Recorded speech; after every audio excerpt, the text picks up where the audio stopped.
I stepped off the plane after 11 years away, my carry-on containing more legal documents than clothes.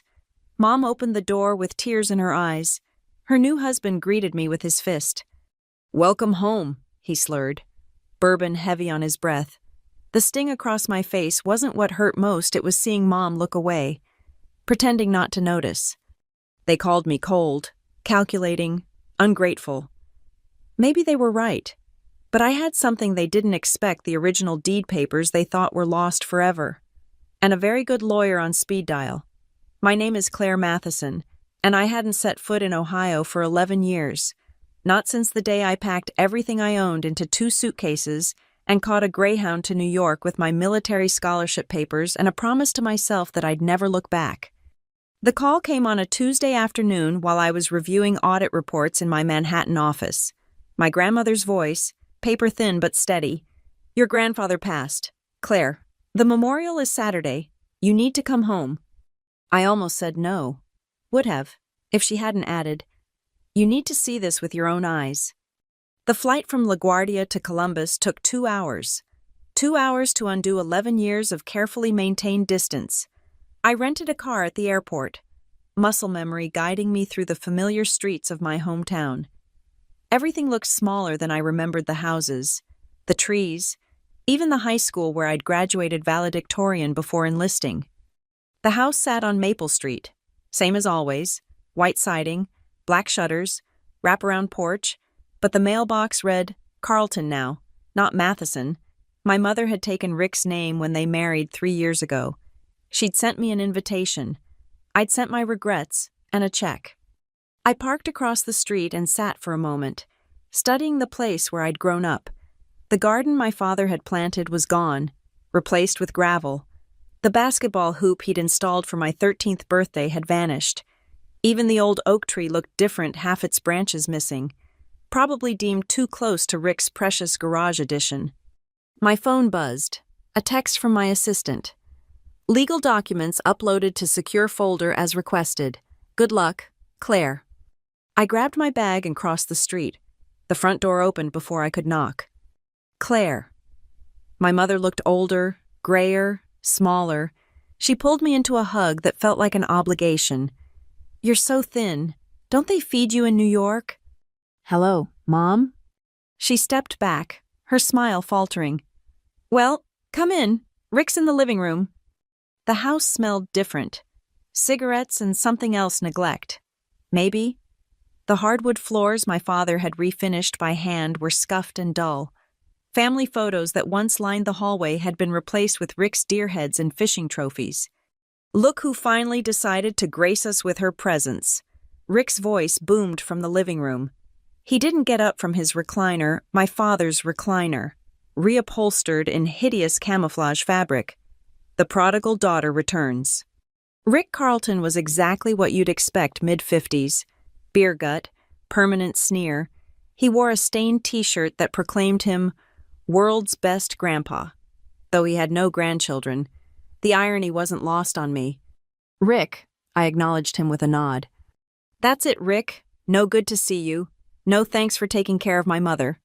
He took a swig from his beer. "Typical." Mom fluttered between us like a nervous bird. "Claire's tired from her flight. Let me show you to your room. Honey?" My room turned out to be a storage closet. Boxes labeled Rick's bowling trophies and hunting gear were stacked against the walls. A pull-out couch had been wedged between them.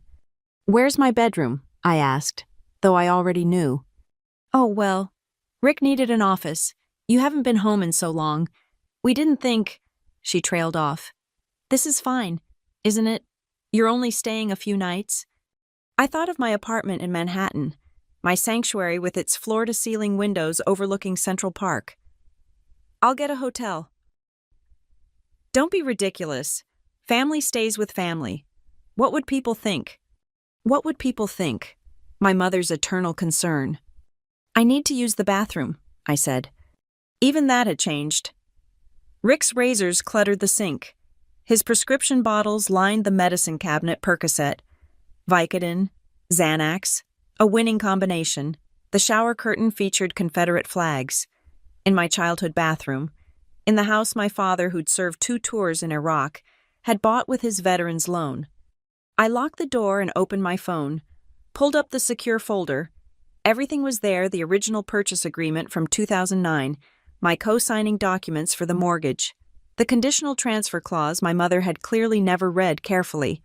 Most importantly, the exit provision that required both parties' consent for any major changes to the property's ownership structure.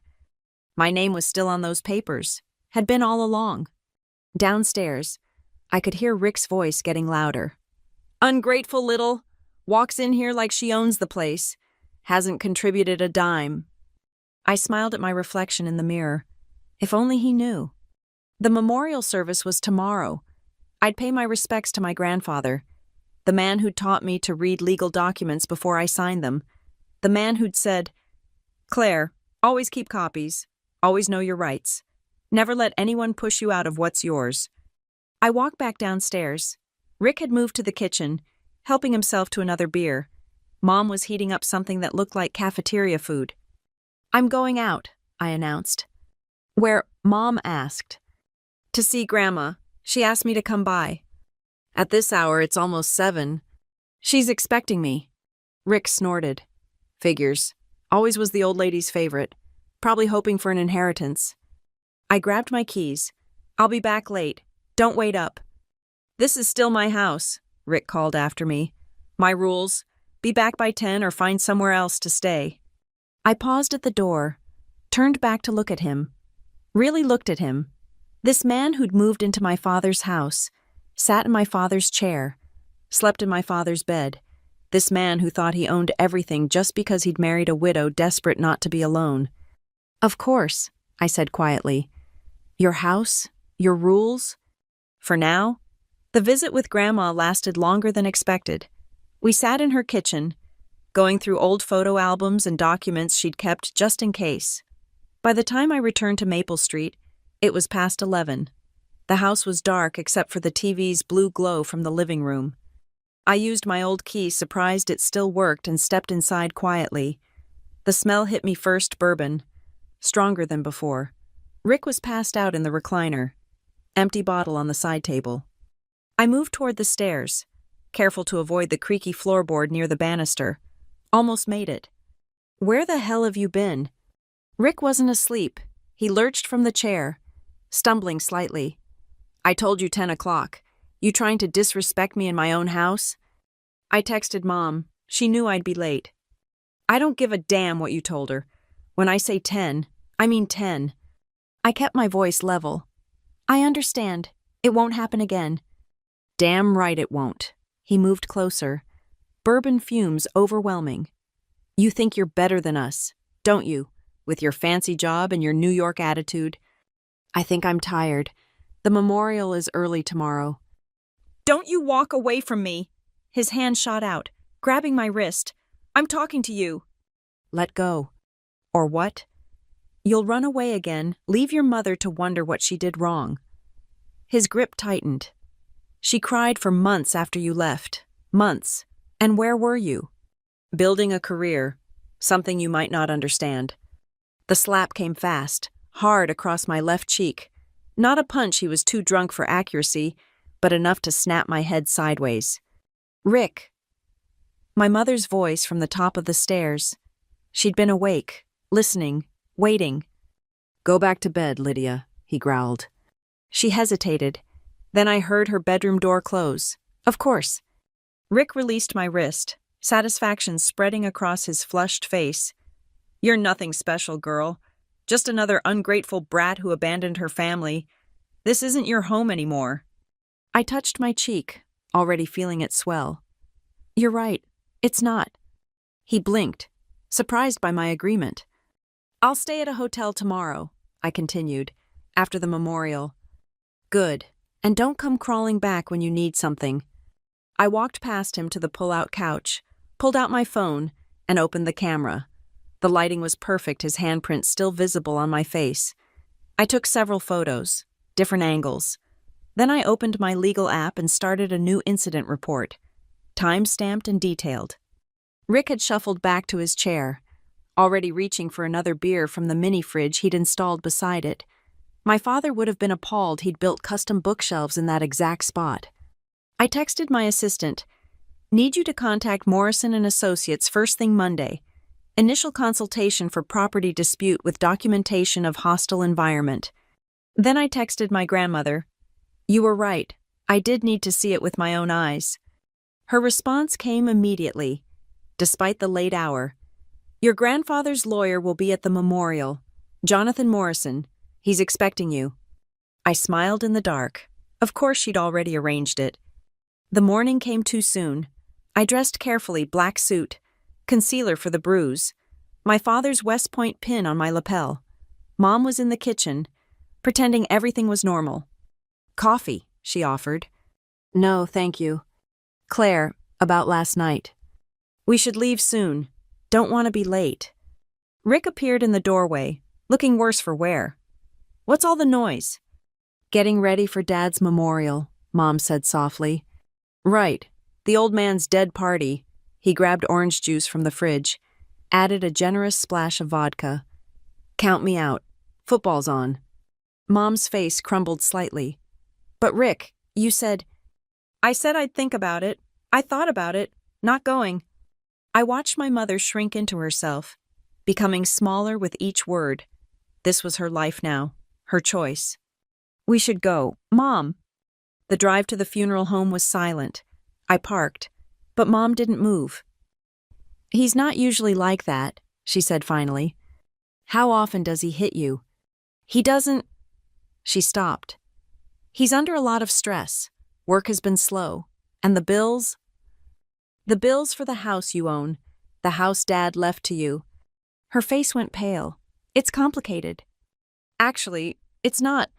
I pulled up the property records on my phone. "Did you know the house was transferred to joint ownership with Rick last year?" We're married. It made sense." "Did you read what you signed?" "Rick handled all that." "Of course he did." "Did he also handle selling Dad's tools? His coin collection, my grandmother's jewelry that was supposed to come to me?" Tears slipped down her cheeks. "How did you—" "I pay attention, Mom, even from New York." "You don't understand. Being alone, it's—" "I understand perfectly. You traded everything Dad built for the promise of not eating dinner by yourself." I softened slightly. "But Mom, you're not alone. You never were. You have family, friends. You had choices." "Easy for you to say. You left." "I left because there was nothing here for me. Because you made it clear Rick's comfort mattered more than your daughter's presence." We sat in silence, through the windshield. I watched other families arriving for the memorial. Normal families, functional families, families where fathers didn't hit daughters who came home. "I should tell you," I said finally. "I'm meeting with Grandpa's lawyer after the service." Her head snapped up. "Why?" "To discuss my options regarding Dad's estate, specifically the house." "Claire, no, please, it's all we have." "It's all Rick has. You had a daughter. You had a family home full of memories. You had Dad's legacy. You chose Rick instead. You can't— Actually, I can— My name is still on several documents. Documents that give me more rights than you think." I opened the car door. "I won't make a scene at Grandpa's memorial. But things are going to change. He'll never agree to—" "He doesn't have to agree. That's the beautiful thing about legal documentation." I stepped out, then leaned back in. "Coming, or should I tell everyone you're not feeling well?" She followed me into the funeral home. Silent and shaken. Good. It was time she understood how it felt to have your world shifted without your consent. Jonathan Morrison found me during the reception, a distinguished man in his 60s who'd known my grandfather for 40 years. "Claire, your grandmother said you might need my services." I handed him my phone, showing him the photos from last night and the documents I'd collected. His expression darkened as he scrolled through. "How soon can you move on this?" I asked. "Monday morning, first thing.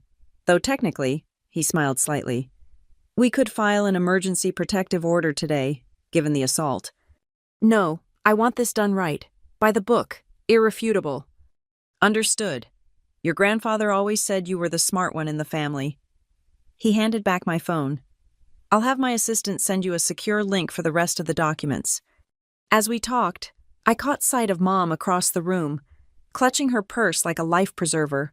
She knew, could see the wheels turning, the careful plans falling into place.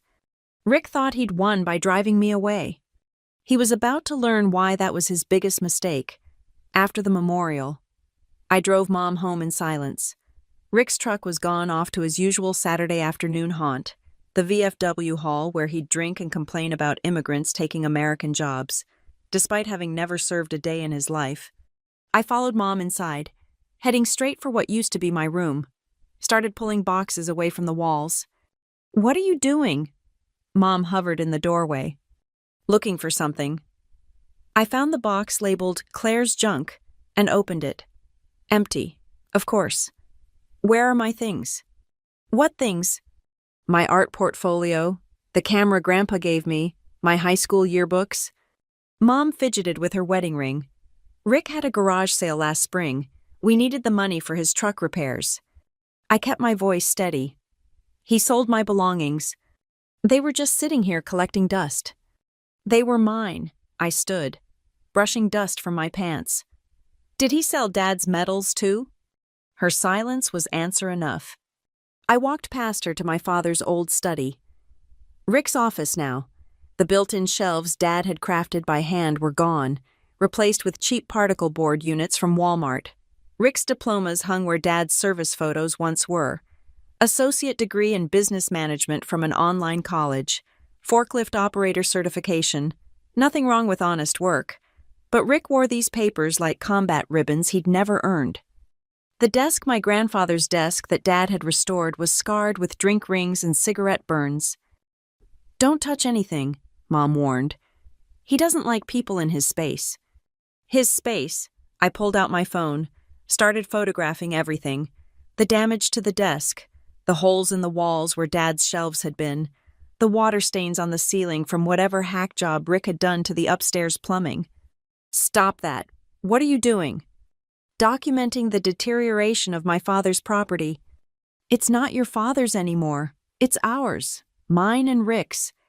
I opened the desk drawer. Financial papers, carelessly stuffed inside. Mortgage statements showing missed payments. Credit card bills and collections. A notice from the county about unpaid property taxes. "Mom, you're 3 months behind on the mortgage." She paled. "Rick said he was handling it. With what money is he even working?" "He's between jobs. The economy has been booming for skilled workers. What's his excuse?" I photographed every document. Then I found the deed transfer from last year. Mom's signature was shaky, probably signed after a few glasses of wine. Rick's was bold, triumphant. But there, in the fine print, was what I'd been looking for. The section Rick clearly hadn't read. Subject to existing liens and claims as recorded in County Records Book 447, page 281. That was my co-signing agreement. Still valid, still binding. "Claire, please, whatever you're thinking." "I'm thinking Dad would be horrified to see what's become of his house. I'm thinking you let a parasite convince you that family history could be sold at garage sales and love could be bought with joint ownership." I closed the drawer. "I'm thinking it's time someone reminded Rick that this house has a history he can't just erase." A truck door slammed outside. Rick was home early. "Don't say anything," Mom begged. "Please, just get through dinner and leave tomorrow." "I'm not staying for dinner. I have a hotel reservation." Rick stumbled in, already 3 sheets to the wind. Well, still here. Thought you'd run back to New York already." "Just collecting some things." His bloodshot eyes narrowed. "From my office. Get the hell out of there." I stepped into the hallway. "Of course. Your office, your house, your rules." "Damn straight." He pushed past me, checking his desk. "You touch anything." "Just admiring the renovations. Interesting choice. Removing Dad's built-ins." "Those old things termites? Had to go," he smirked. "Like everything else in this house that's past its prime." I glanced at my mother. She looked away. "Speaking of past its prime," I said conversationally, "how's the job search going?" His face darkened. "None of your business." It is when you're living off my mother's Social Security and Dad's pension. Our money, what's hers is mine. That's how marriage works. He stepped closer, breath reeking. Not that you'd know anything about that. What are you now? 35. No husband, no kids, just a lonely career woman who'll die alone with her money. 34, and I'd rather die alone than live with someone who sells my dead father's medals for beer money. The admission hung in the air. Mom gasped. Rick's face went from red to purple.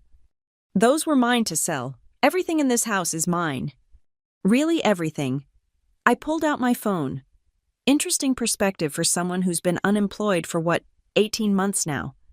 I work. Where show me a pay stub from the last year. He lunged forward. Mom stepped between us. Stop it, both of you. Get her out, Rick snarled. Get her out of my house before you what? Hit me again in front of a witness this time. Mom's head snapped toward me. Again. Ask your husband about last night. Ask him why I needed concealer for Grandpa's memorial. Rick's hands clenched into fists. You lying little... I have photos, time-stamped, and a formal complaint ready to file. I looked him dead in the eye. Touch me again. Please, make my lawyer's job easier. He stood there, swaying slightly, calculating whether his rage was worth the risk. Finally, he stomped back to his recliner. Get out. Don't come back. Oh, I'll be back. I picked up my purse. With documentation you should have read more carefully. What's that supposed to mean? Ask Mom about the co-signing agreement from 2009. Ask her about the conditional transfer clause. Better yet, ask a lawyer. I headed for the door. You have about 72 hours before you'll need one. You can't do anything. This is my house. I turned back one last time. No, Rick, it's my father's house. You're just squatting in it. But don't worry, that's about to change. I left them there, Rick raging, Mom crying, the house that built me crumbling around them. Outside, I sat in my rental car and placed a call. Morrison, it's Claire. I want to move forward immediately. The assault charges. Everything. The fraud. The illegal transfer. The breach of conditional ownership. Everything. That could get expensive and ugly. I thought of my father's medals in some pawn shop. My grandmother's jewelry sold for Rick's bar tabs. My childhood memories dismissed as junk and scattered to yard sale vultures. I can afford expensive and ugly. I started the engine. They haven't seen anything yet. The hotel room was clean, quiet, mine. I spread the documents across the bed. Building my case piece by piece, Mom had texted 6 times, alternating between pleas and accusations. I deleted them all. By midnight, I'd uploaded everything to Morrison's secure server. The original purchase agreement, the co-signing documents, the conditional transfer clause, the photos of Rick's assault, the financial records showing his systematic draining of Mom's assets. My phone rang. Unknown number. Local area code. You think you're smart, Rick's slurred voice. You think you can waltz in here and take what's mine. I think you should be discussing this with your attorney. I don't need a damn attorney. I need you to understand something. His voice dropped, menacing. This house is all we got. You take it. Your mother's on the street. My mother has family, options, choices. I kept my voice calm. What she doesn't have is a husband who respects her or her daughter's inheritance. Inheritance, you walked away. I left for college, for the military, for a career. That's not abandonment. That's growth. I stood, looking out at the lights of my hometown. But you wouldn't understand that. Come near this house again. I'll be there Monday morning, with the sheriff, with legal documents, with every right to enter my father's property. I smiled. Sleep tight. Rick, enjoy the recliner. It's got maybe 48 hours left in that spot. I hung up before he could respond. Then I blocked his number. Mom's number. Everyone except Morrison and my grandmother. Time to stop playing defense. Time to remind them both that the quiet girl who'd left for New York had learned more than just accounting. She'd learned that sometimes the best revenge isn't dramatic or violent. Sometimes it's just paperwork, properly filed. Sunday morning came with a clear head and a plan. I'd converted my hotel room into a war room laptop open. Documents sorted chronologically. Legal precedents bookmarked. My assistant in New York had worked overtime, pulling every record we could find. The discoveries kept mounting. Rick had taken out a home equity loan 2 years ago, forging Mom's signature. He'd sold mineral rights to the property that he didn't own. He'd even tried to use the house as collateral for a failed business venture, a bar that closed within 6 months. But the smoking gun was in the original papers from 2009. When I'd co-signed the mortgage after Dad died, helping Mom keep the house, we'd included a provision I'd insisted on at 19. Fresh from my first contract law class, the military service clause, if I was deployed or serving active duty, my interest in the property couldn't be altered without written consent. I'd served 4 years, never gave consent, never even knew Mom had tried to transfer the deed until this weekend. My phone buzzed. Jonathan Morrison. Claire, I've reviewed everything. You have grounds for immediate injunction, the illegal transfer, the forged signatures, the financial exploitation of your mother. Rick could face criminal charges. How soon can we move? I can file first thing tomorrow. But Claire, are you prepared for what this means? Your mother will be caught in the middle. I thought of her closing her bedroom door while Rick hit me. She chose her side. Fair enough. One more thing, I pulled Rick's financials. He owes over $40,000 in gambling debts. That home equity loan, most of it went to covering markers at the casino. Of course it did. All the more reason to act fast, before he drains anything else. After the call, I opened my laptop and began typing. Not legal documents, those were Morrison's domain. This was different. An email to specific family members, the ones who mattered, Grandma's siblings, Dad's army buddies, the neighbors who'd watched me grow up. Subject: the truth about Rick Carlton.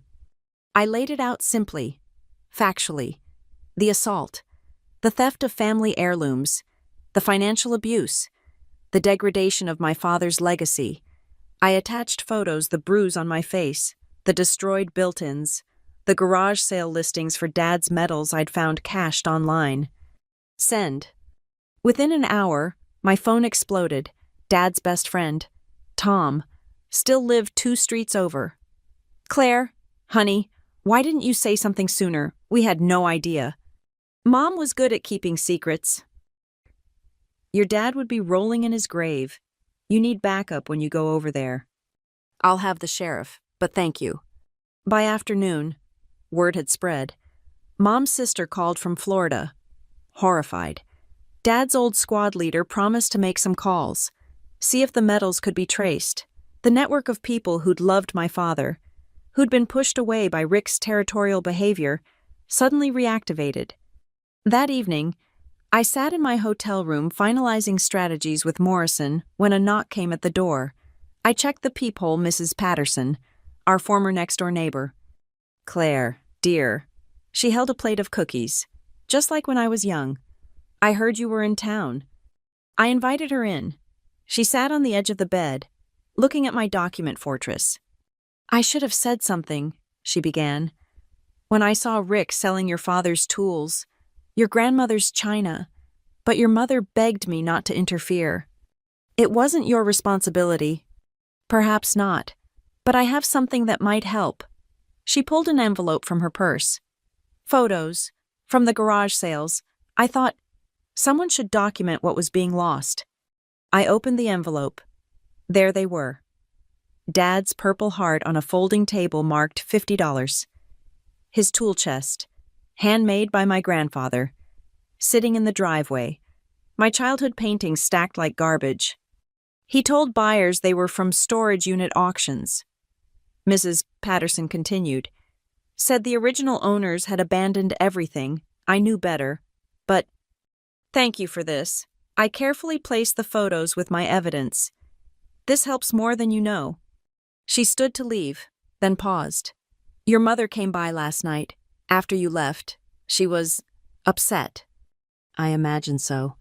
She asked if I thought she'd made a mistake, marrying Rick. What did you tell her? Mrs. Patterson's expression hardened. I told her the mistake was letting him erase her first family for the comfort of not being alone. I told her Claire Matheson didn't raise a daughter who'd let someone steal her legacy without a fight. After she left, I sat in the gathering dusk, surrounded by evidence of Rick's systematic destruction. Tomorrow would begin the legal dismantling of his paper kingdom, but tonight I had one more task. I opened a new document and began typing. Property Recovery and Restoration Plan, 1247 Maple Street. Phase 1. Legal injunction to freeze all property transfers.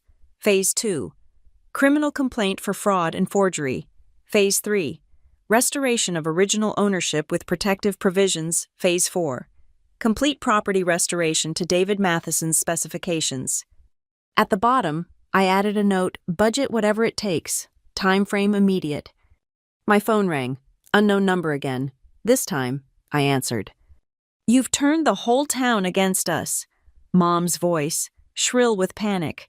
People are calling, texting. How could you? I told the truth. If that turned people against you, what does that say? Rick is furious. He's talking about suing you for defamation.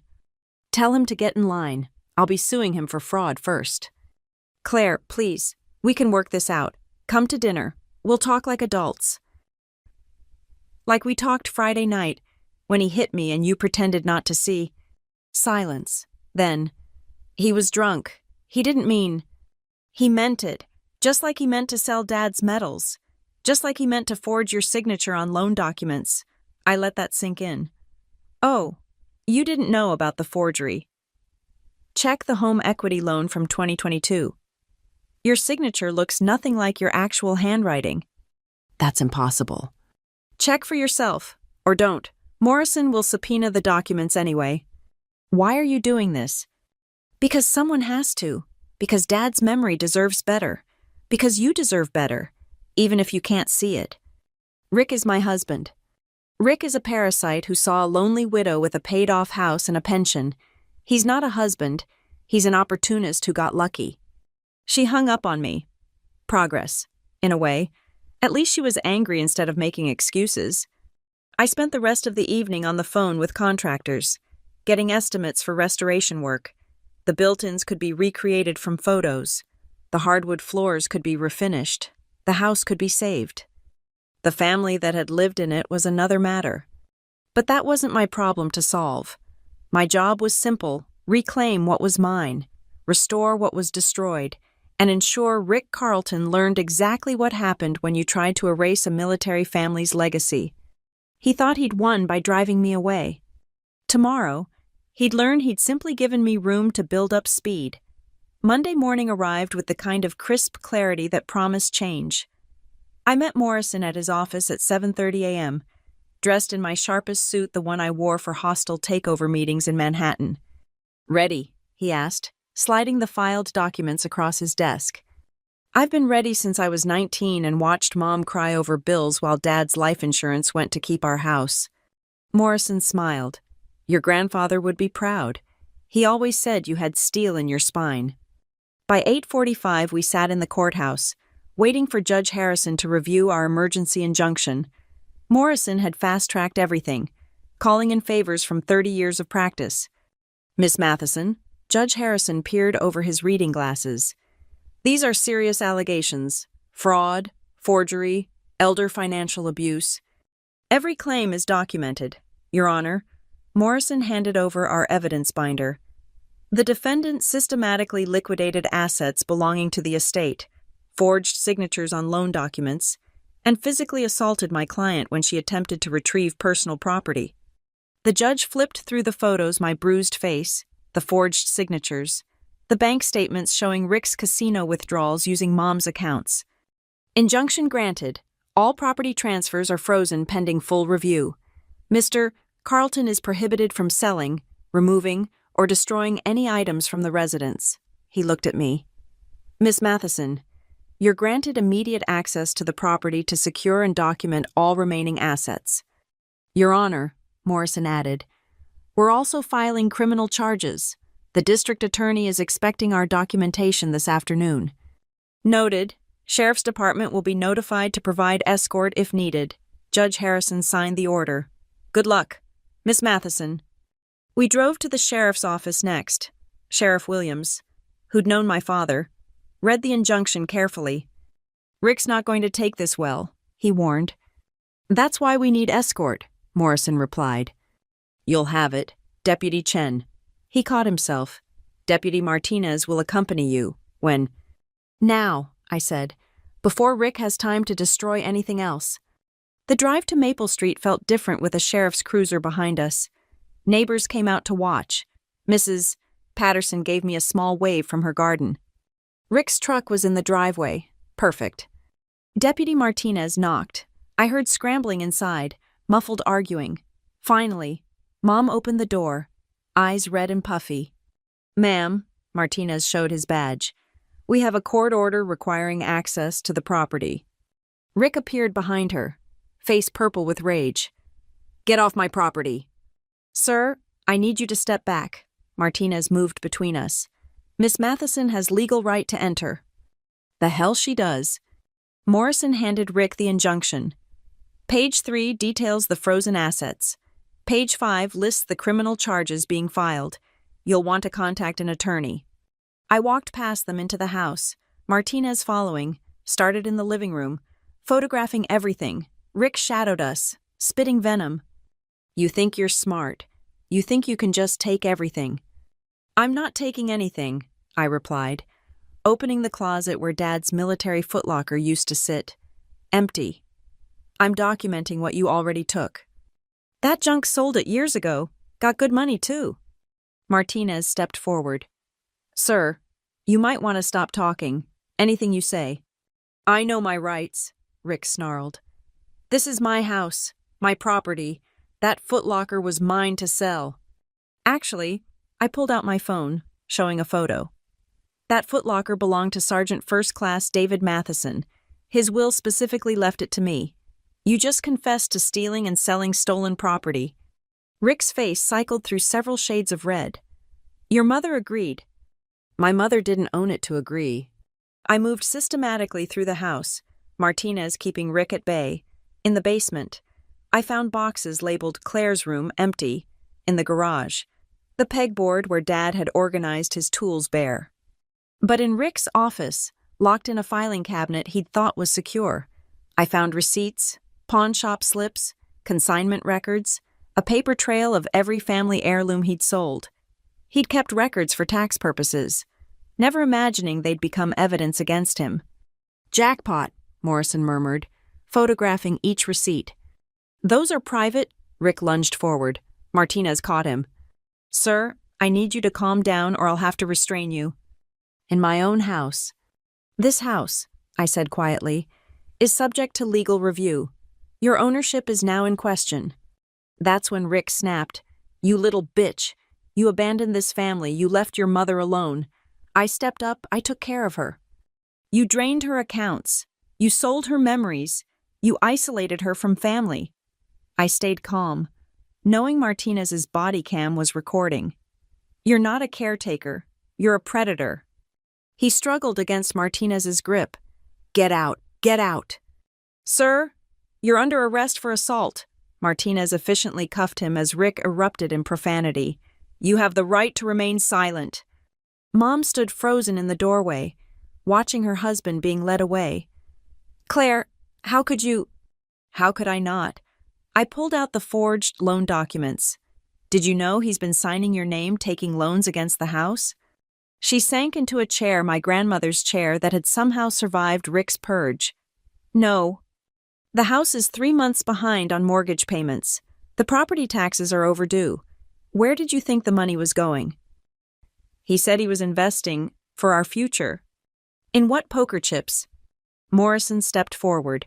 Mrs. Carlton, you should know that as a victim of financial fraud, you have options. The criminal charges against your husband don't have to include you, if you cooperate. She looked between us, lost. I don't understand any of this. I sat across from her. Rick has been stealing from you, from us, from Dad's memory. He's taken out loans you didn't authorize, sold property that wasn't his, and put this house, Dad's house, at risk of foreclosure. But he loves me.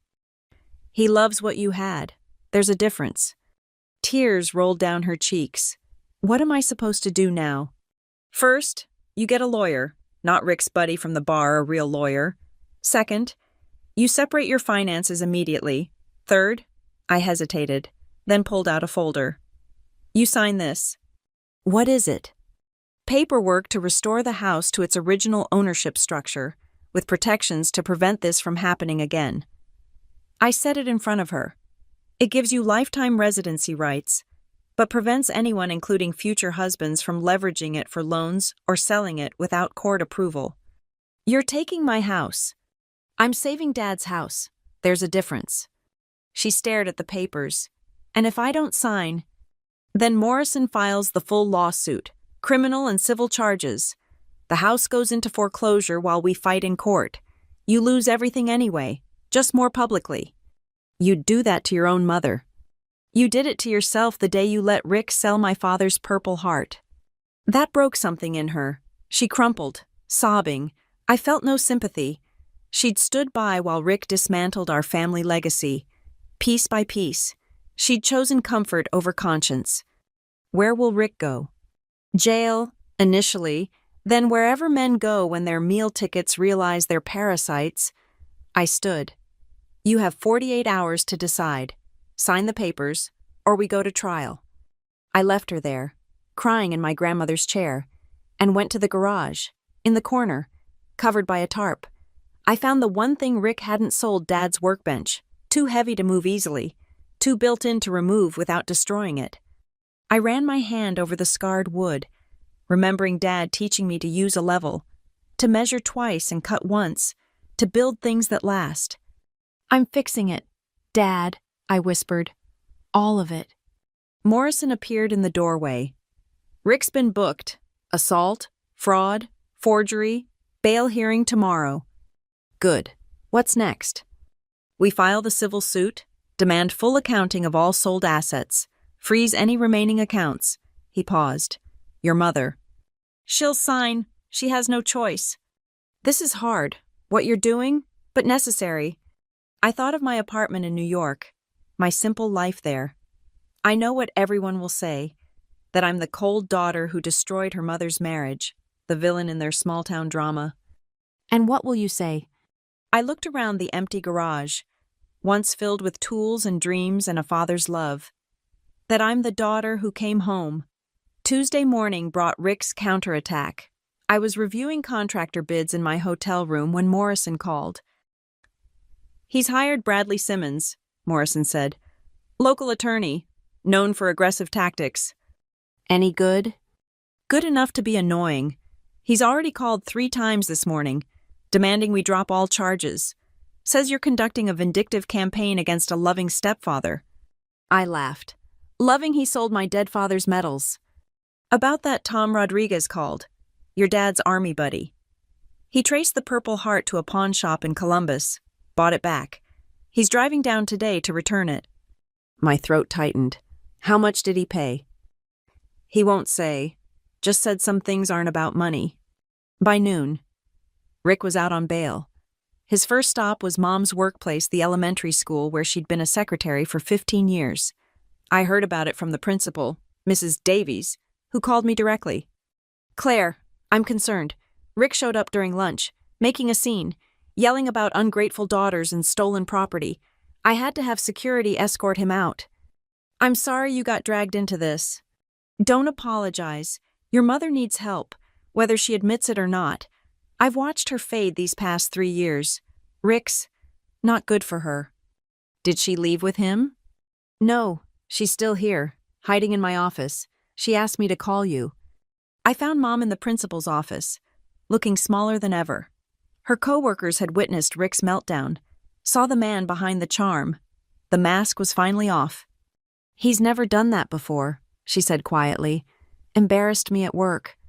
He's desperate. Desperate people do desperate things. His lawyer says you're lying, that the signatures aren't forged, that you abandoned any claim to the house when you left for college. His lawyer is wrong. I sat beside her. Mom, I need you to look at these. I spread out the loan documents, put her genuine signature next to the forged ones. Even she could see the difference. I didn't sign these, she whispered. I know. He told me we needed the money for repairs, for medical bills. I gave him my PIN, told him to handle it. She studied the withdrawal records. $40,000. Where did it go? Golden Nugget Casino, Riverside Racetrack, various sports betting sites. I showed her Rick's credit report Morrison had subpoenaed. He owes money to some very unfriendly people. Oh, God, she covered her mouth. He said he'd stopped gambling. When did he ever start? Before we met, his first wife left him over it, but he swore he was done, that I'd saved him. She laughed bitterly. I guess I was just a new line of credit. Sign the papers, Mom. Protect what's left. She was reaching for the pen when the door burst open. Rick stood there, wild-eyed, reeking of bourbon at 2 p.m. Don't you sign anything. He pointed at me. She's trying to steal everything we built. You built nothing. I stood, putting myself between them. You demolished. You sold. You stole. I maintained that house, I improved it. You destroyed Dad's handiwork and replaced it with particle board. You turned a family home into a flophouse. Mrs. Davies appeared with security. Mr. Carlton, you need to leave. Now. I'm talking to my wife. Your wife is my employee, and this is my school. Leave, or I call the police. Rick's face twisted. This is all your fault, he snarled at me. You turned everyone against me. Well, I've got news for you, princess. Your daddy isn't the saint you think he was. What's that supposed to mean? Ask your mother about 2008. Ask her why he was really deployed so often, he smirked. Better yet, ask her about Sergeant Katie Williams. Mom went white. Rick, don't. Oh, now you want to protect his memory? Where was that protection when your daughter was destroying our life? Security moved in, but I held up a hand. No, let him talk. What about Katie Williams? Your precious father had a wandering eye. Why do you think your parents were in counseling before he died? Why do you think... Shut up. Mom stood, shaking. Just shut up. David made mistakes. Yes, we worked through them. He came home. He chose his family. That's what real men do. They face their failures and fix them. She looked Rick dead in the eye. You just blame everyone else. Rick's smirk faltered. Lydia. Get out. Don't come home. Don't call me. We're done. You don't mean that. She grabbed the papers from my hand, signed them with sharp, angry strokes. There, done. The house is Claire's. You get nothing. That's not legal. I have rights. You have the right to remain silent, Deputy Martinez said from the doorway. Mrs. Davies had called the police after all. Violating a restraining order. Mr. Carlton. Your bail specifically stated no contact with Mrs. Carlton at her place of employment. I hadn't known about the restraining order. Mom had filed it herself, apparently. First smart thing she'd done in years. As they led Rick away again, he shouted over his shoulder, This isn't over. I'll burn that house down before I let you take it.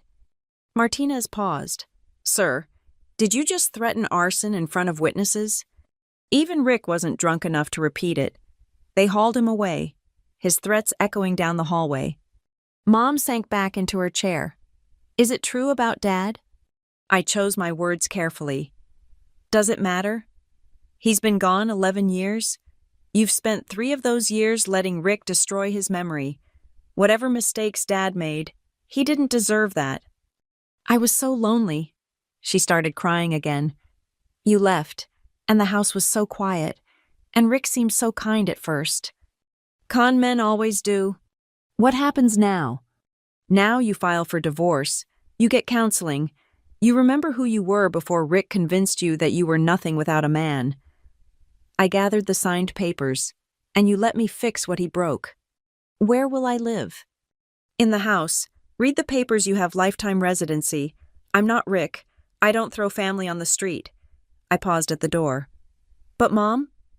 The next time you let a man hit your daughter, you're on your own. That evening, Tom Rodriguez arrived with a small wooden box. Inside, cushioned in velvet, lay Dad's Purple Heart. Pawn shop owner remembered it, Tom said. Felt bad about buying it once he learned the story. Only charged me what he paid Rick. How much? $50. Rick sold your father's Purple Heart for $50. I held the medal, remembering Dad showing it to me when I was young, explaining how he'd earned it, why he'd served, all that honor, all that sacrifice, reduced to drink money. Thank you for bringing it home. Your dad saved my life in Fallujah. Least I could do. Tom studied me. You look like him, same determination, same steel. He never backed down from a fight that mattered. Neither do you. Apparently, he smiled. Rick's got no idea what he started. Does he? He's about to learn. That night, I sat in my hotel room, Dad's Purple Heart on the desk beside my laptop. I'd won the first battle papers signed. Rick in jail, house protected. But the war wasn't over. Rick would make bail again, would find new lawyers, would keep fighting. But so would I. I opened a new email to my team in New York. Extending my leave. Family situation requires additional attention. Will work remotely as needed. My assistant responded immediately. Whatever you need, Claire, we've got you covered. I smiled. Rick thought he was fighting one woman with daddy issues. He had no idea I commanded resources he couldn't imagine, connections he'd never have, and a will forged in military discipline and corporate warfare.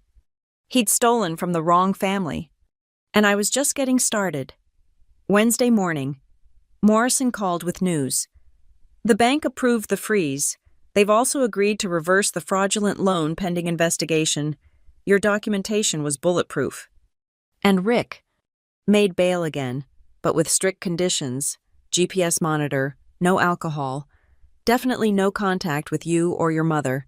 His assets, what little he has, are frozen too. I stood in the driveway of 1247 Maple Street, contractors' trucks lined up behind me. The locksmith had just finished new locks, new security system, every access point secured. Where do you want to start? Asked James, the lead contractor. His grandfather had served with Dad. The living room. I want those built-ins recreated exactly as they were. He studied the old photos I'd collected.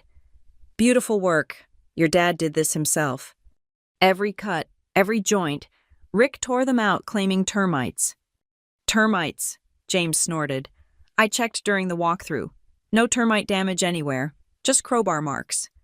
We went room by room. The hardwood floors needed complete refinishing. Rick's neglect had left water stains and scratches everywhere. The kitchen cabinets Dad had refurbished were barely hanging on. Hardware missing. Doors askew. 3 weeks, James estimated. Maybe 4 to do it right. Do it right. This house deserves it. My phone buzzed. Bradley Simmons, Rick's lawyer. Miss Matheson, I'm calling to discuss a settlement. I'm listening. My client is willing to vacate all claims to the property in exchange for $50,000 and drop charges. I laughed. Your client stole more than that in sold assets alone. Counteroffer, he vacates all claims in exchange for me not pursuing additional criminal charges for the threats he made yesterday. Those alleged threats were recorded by school security cameras and witnessed by 6 people, including a sheriff's deputy. Would you like me to send you the footage? Silence. Then, I'll consult with my client. Mom arrived as I was directing furniture removal. She looked lost seeing the house transformed into a construction zone.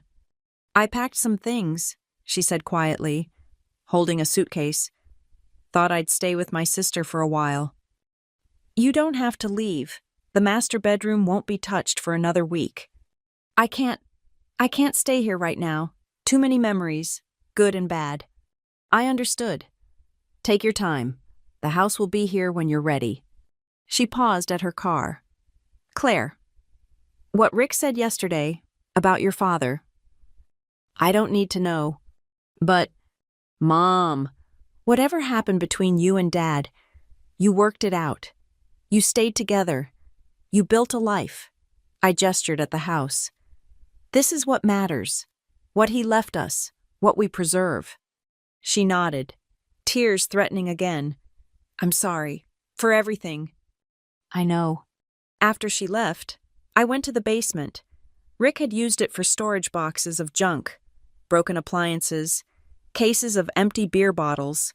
But in the corner, behind a moldy couch, I found something he'd missed. Dad's workbench tools weren't all sold.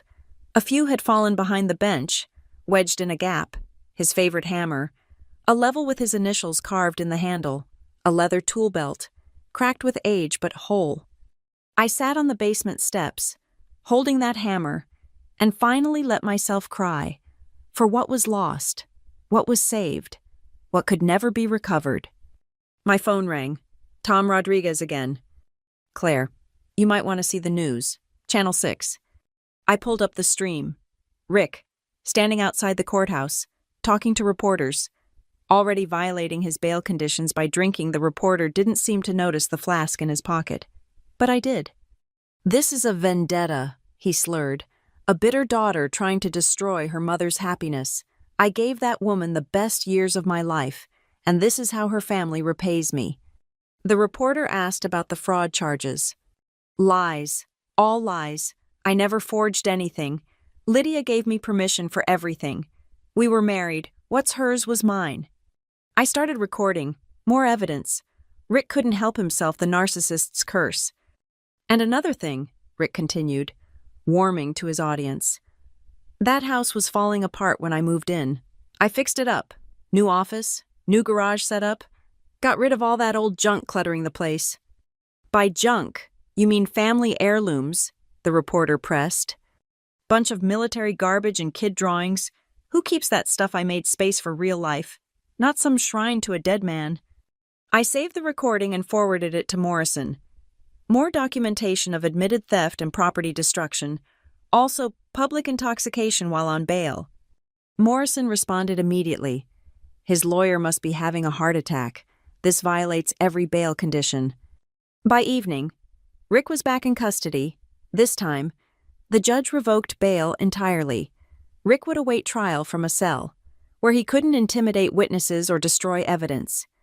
I celebrated by ripping out the Confederate flag shower curtain in the bathroom and burning it in the backyard fire pit. The neighbors watched from their windows, understanding the symbolism. Rick's mark on the house was being erased, piece by piece. That night, I slept in the house for the first time in 11 years, on an air mattress in my old room, surrounded by construction equipment and the smell of sawdust. It felt more like home than it had since Dad died. My phone lit up with emails, work questions from New York, easily handled remotely, but also messages from family, from Dad's army friends, from people I hadn't heard from in years. Word had spread beyond our small town. Rick had awakened something he didn't understand. Military families protect their own. A text from an unknown number. This is Katie Williams. I heard about what you're doing. Your dad would be proud. If you need character witnesses for the trial, I'm available. So Rick's big revelation about Dad's wandering eye had reached her, and instead of hiding, she was offering support. That took courage. I texted back. Thank you. I'll keep that in mind. Another text, this one from Mom.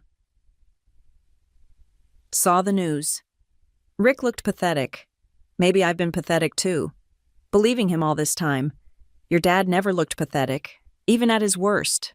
I forgot what real strength looked like until I saw you stand up to Rick. Thank you for reminding me. I didn't respond. Wasn't ready for that conversation yet. Instead, I walked through the house with a notepad, planning the restoration. The living room built-ins would mirror Dad's original design, but with modern touches, hidden outlets, LED lighting. The floors would gleam again. The kitchen would honor his craftsmanship while updating for efficiency. This house would be better than before, not a shrine, but a living testament to what one man built and what his daughter refused to let another man destroy. Rick thought he'd won when he drove me away at 18. Newly graduated and eager to escape. He thought distance meant defeat. Silence meant surrender. He was wrong.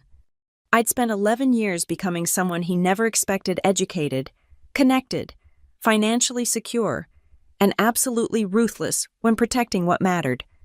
Tomorrow, the real work would begin. Contractors would strip away the damage, restore the bones of the house. The legal system would strip away Rick's false claims, restore justice. And I would watch it all happen from Dad's workshop, using his recovered tools to help rebuild what Rick had torn down. Piece by piece, board by board, until every trace of Rick Carlton was gone and the house stood proud again. Just like its owner. Thursday morning brought chaos. I woke to pounding on the door at 6 a.m.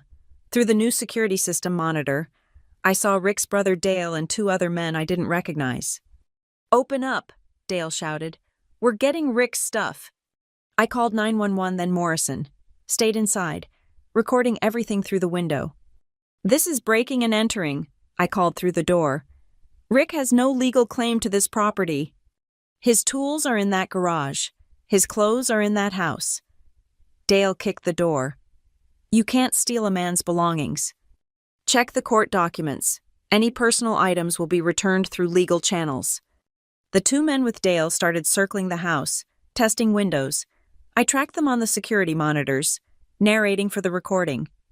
2 unidentified males attempting unauthorized entry, east side window, now moving to back door. Police arrived within minutes. Dale tried to explain they were just collecting Rick's things. The officers weren't buying it.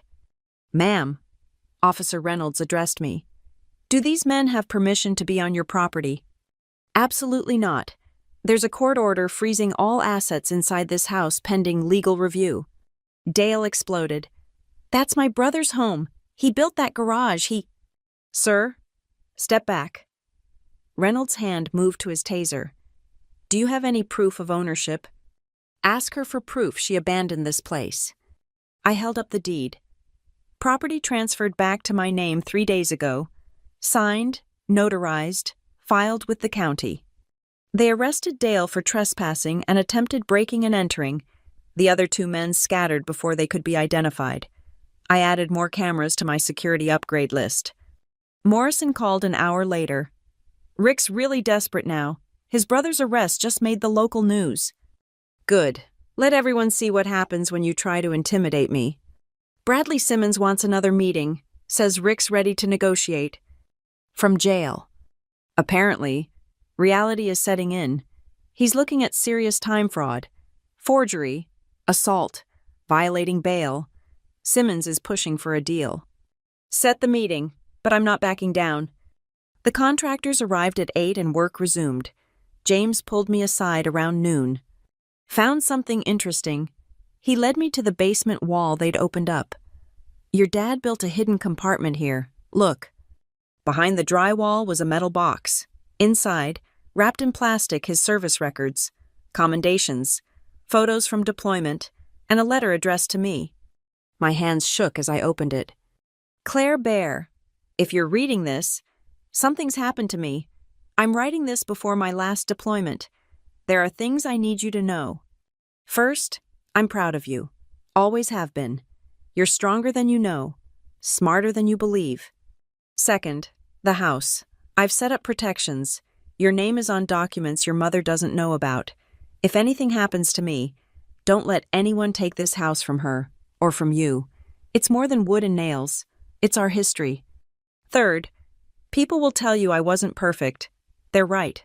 I made mistakes, hurt people I loved, but I never stopped loving this family, never stopped fighting to make things right. Take care of your mother. She's stronger than she seems, but she needs reminding sometimes. Stay tough, soldier, love, Dad." I sat on the basement steps, reading it 3 times. He'd known. Somehow, he'd known to protect the house, protect us, even from beyond the grave. He was still fighting our battles. "You okay?" James asked gently. Yeah. I folded the letter carefully. "My dad really thought of everything. Good man. Shame what happened to this place after." He gestured at the compartment. "Want me to seal it back up?" "No. Frame it out. Put in a door. Make it a proper storage space. But mark it somehow, this was his. The meeting with Simmons happened that afternoon at Morrison's office. The man looked exhausted. "My client is prepared to sign away all claims to the property," he began. "In exchange, you drop all criminal charges." No. "Miss Matheson, be reasonable. He's already lost everything." "He stole everything first. From my mother, from me, from my father's memory." I slid photos across the table, the pawn shop receipts, the forged documents, my bruised face. "Your client is a thief, a forger, and a batterer. He faces consequences." "What do you want?" "Full confession, detailed accounting of every item sold, every penny stolen, restitution to my mother for the fraudulent loans, and he serves whatever time the court deems fit." "That's not a negotiation. That's surrender." Morrison leaned forward. "Your client threatened arson on camera. His brother just got arrested trying to break into the house. Rick's got no cards left to play."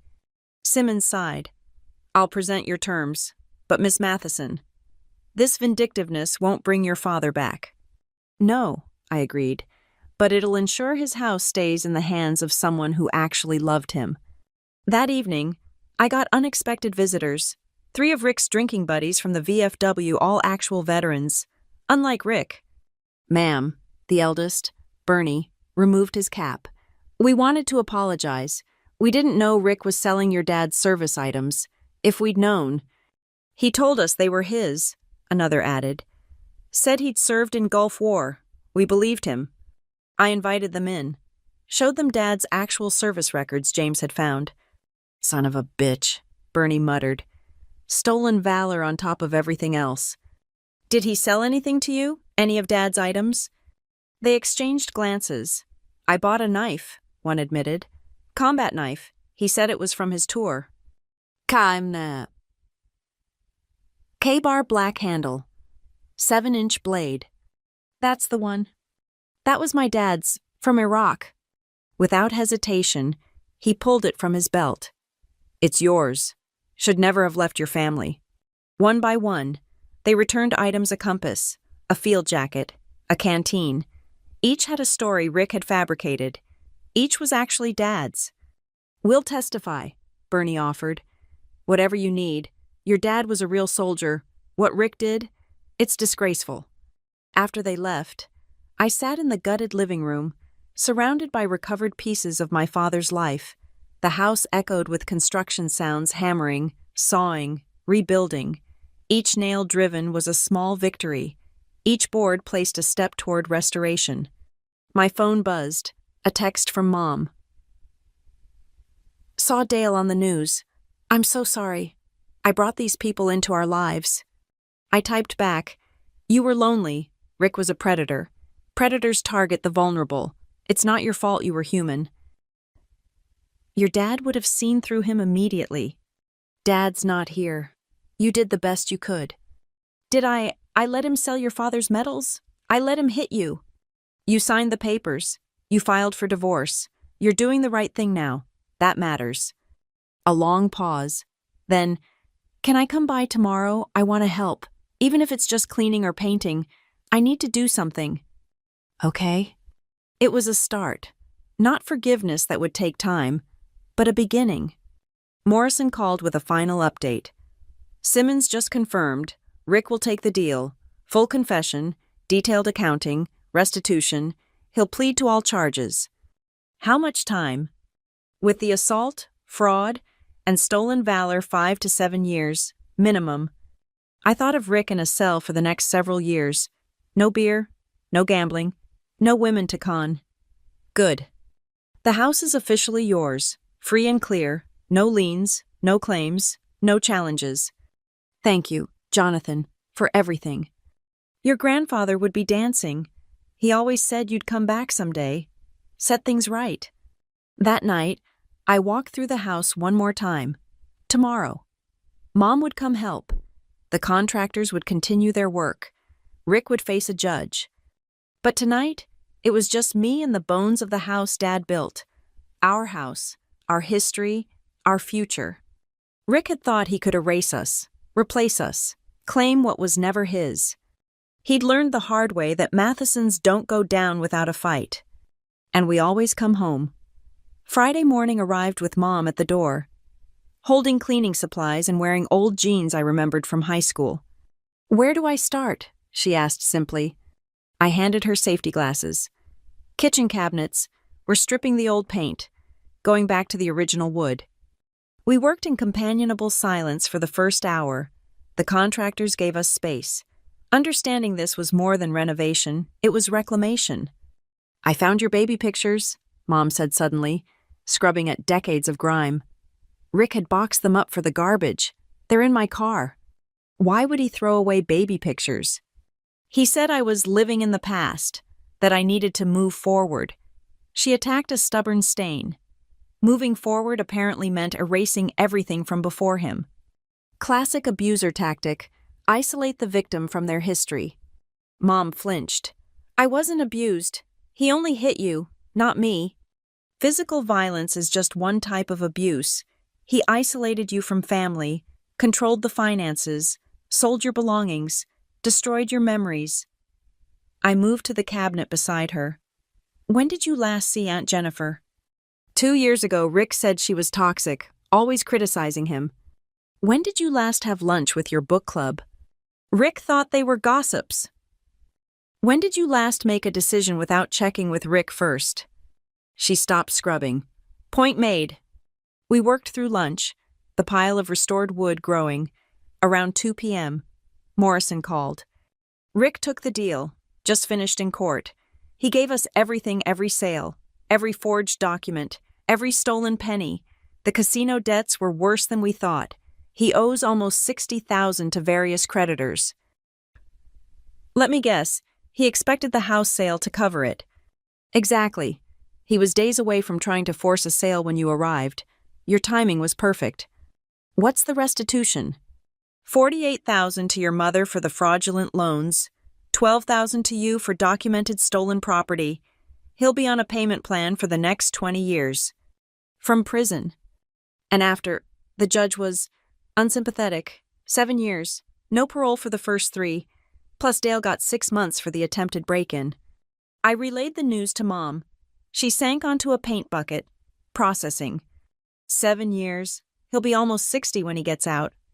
With a felony record and massive debt, his con artist days are over. I'll be retired by then.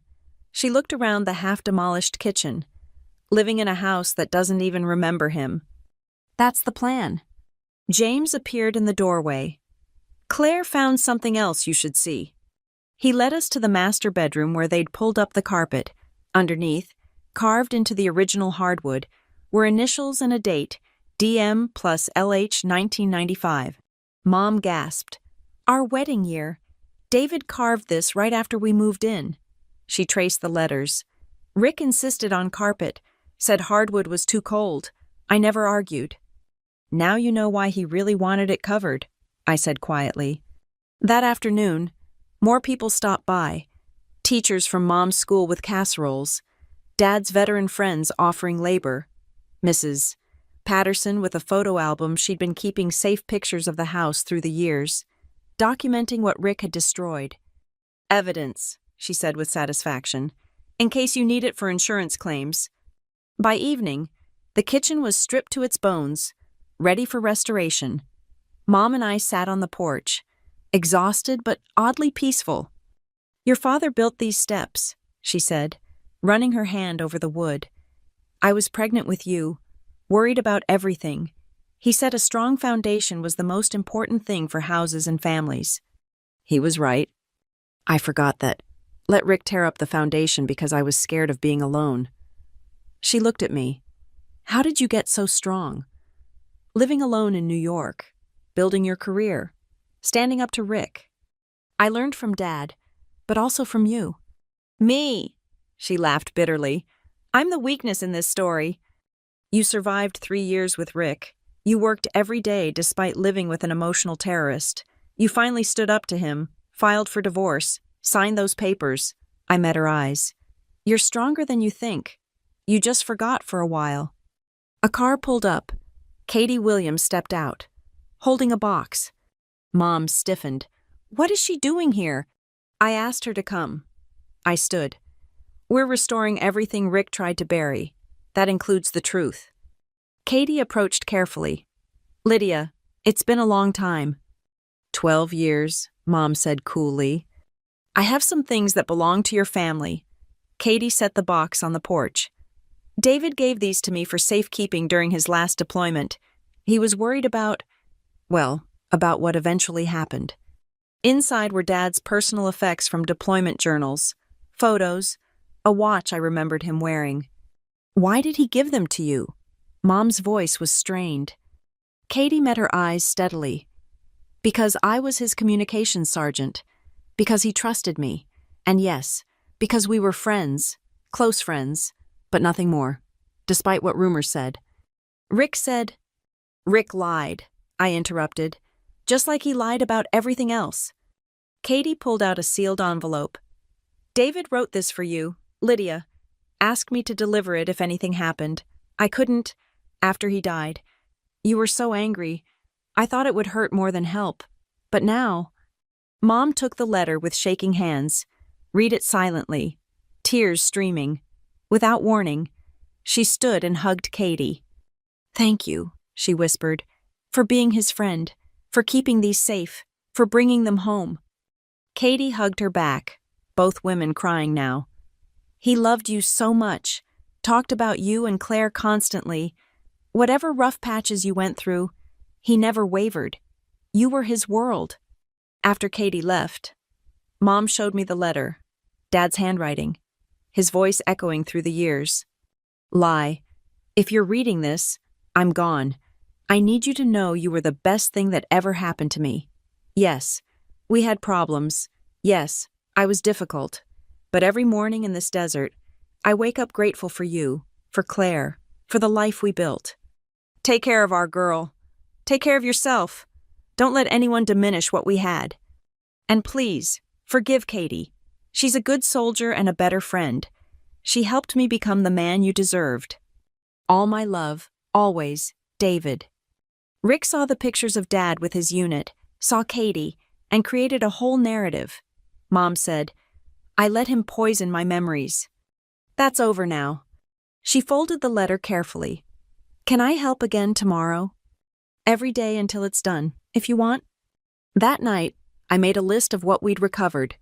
Dad's Purple Heart, combat knife, compass, canteen, field jacket, service records and photos, personal journals, the letter for Mom, the truth about Dad and Katie, Mom's dignity, our family home.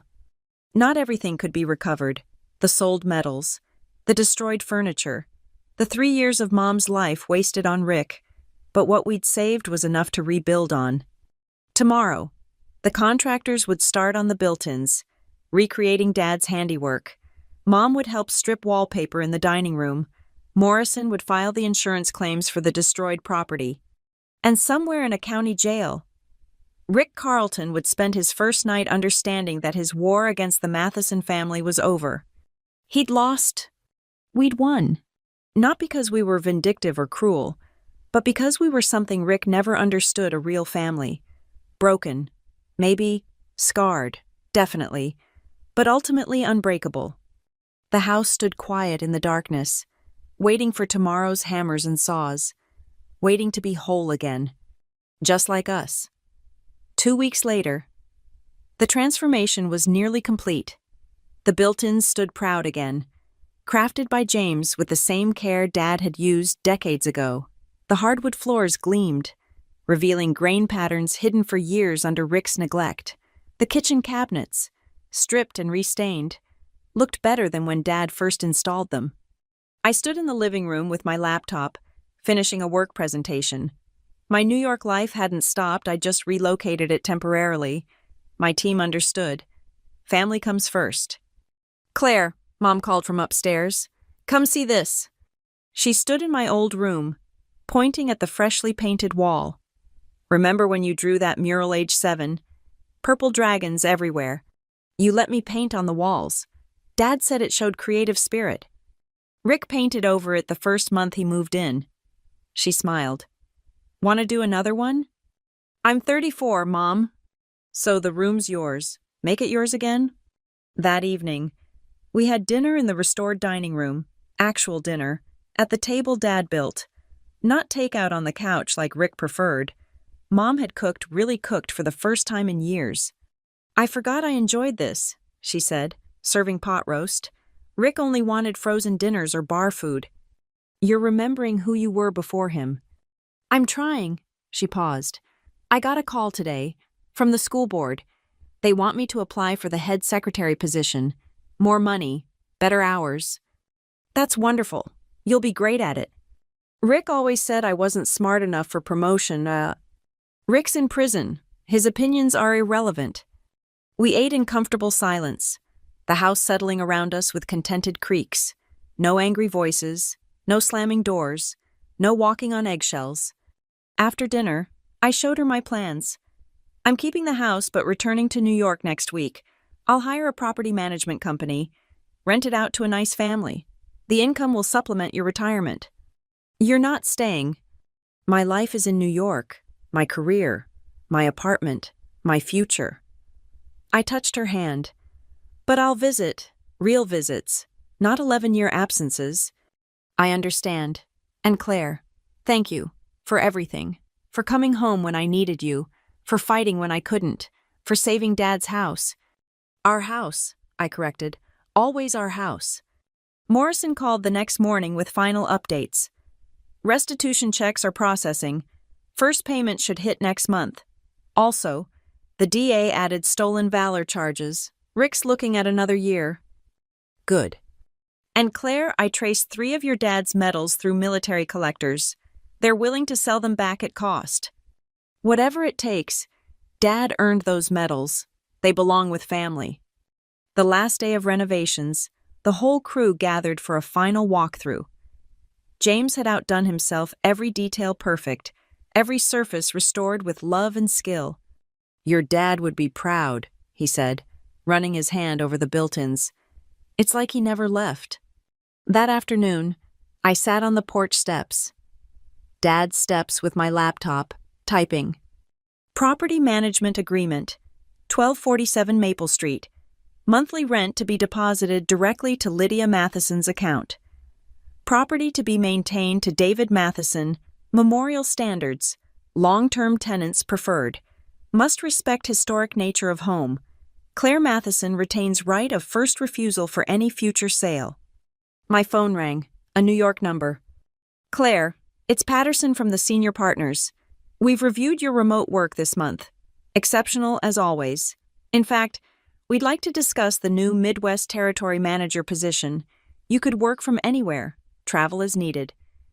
I looked at the house, at Mom watering the restored garden, at the street where I'd learned to ride a bike. I'm interested. Let's talk Monday. That evening, neighbors gathered for an impromptu celebration. Mrs. Patterson brought a cake decorated like the house. Dad's army buddies raised beers to his memory. Mom smiled more than she had in 3 years. Speech, someone called out. I stood on the porch, looking at the faces that had shaped my childhood, supported our fight, welcomed me home. 3 weeks ago, I came back for a funeral and found a war zone. Today, we're standing in front of my father's restored legacy. This house isn't just wood and nails. It's proof that some things can't be stolen, can't be destroyed, can't be erased by con artists or cowards. Cheers and applause. Rick's Carlton thought he could rewrite our family's history. He thought distance meant defeat. Silence meant surrender. He was wrong. This house stands because David Matheson built it right the first time. It survives because Lydia Matheson found her strength when it mattered. And it thrives because family isn't about who lives under your roof, it's about who stands with you when you fight for what's right. More applause. Mom wiped tears. To Dad, I raised my glass. Who built more than a house? He built a foundation strong enough to weather any storm. To David, the crowd echoed. Later, after everyone left, Mom and I sat on the porch swing Dad had hung 20 years ago. The house feels alive again, she said softly. It was always alive. Rick just tried to smother it. Like he tried to smother us. But we're still here, still breathing, Still fighting. A car drove slowly past. Through the window, I caught a glimpse of Dale Carlton, Rick's brother. He didn't stop, just stared at the restored house with something like shock. Good. Let him report back to Rick in prison. Let them both see what happens when you attack a military family. We don't retreat, we reload. Monday morning came too soon. My bags packed, rental car loaded. Mom stood in the driveway, trying not to cry. It's not goodbye, I reminded her. I'll be back next month to check on things. Thanksgiving for sure, Christmas definitely. I know, it's just these 3 weeks, having you here, fighting together. I remembered what it felt like to have a daughter. You always had a daughter. You just had Rick's voice in your ear drowning me out. She hugged me tight. Travel safe. Build your empire. But remember, this house is always here. Your room is always yours. I drove away, watching in the mirror as the house got smaller but never disappeared. It would be there. Solid, restored, protected, a testament to what one family could survive. Rick Carlton had tried to steal our legacy, erase our history, break our bonds. Instead, he'd reminded us how strong we really were. I merged onto the highway, New York bound but Ohio rooted. My phone rang, another army buddy of Dad's, calling about a medal he'd found in an estate sale. I gave him Morrison's number, smiling. Piece by piece, we were bringing Dad home. And Rick. Rick was exactly where he belonged, in a cage, watching the years crawl by, understanding finally that some houses are built on foundations too strong for parasites to destroy. Some families, too. The Matheson house stood proud on Maple Street, waiting for its next chapter. No longer a battlefield, no longer a prison. Just a home. My father's home. Our home. And nobody would ever take it from us again. Thank you so much for listening to this story. I'd love to know where you're listening from. Please share in the comments below so we can connect and discuss what you thought about Claire's journey to reclaim her family's legacy. If this story resonated with you, please subscribe to the channel, like this video, and hit that hype button to help more people discover these powerful stories of justice and family. Your support means everything.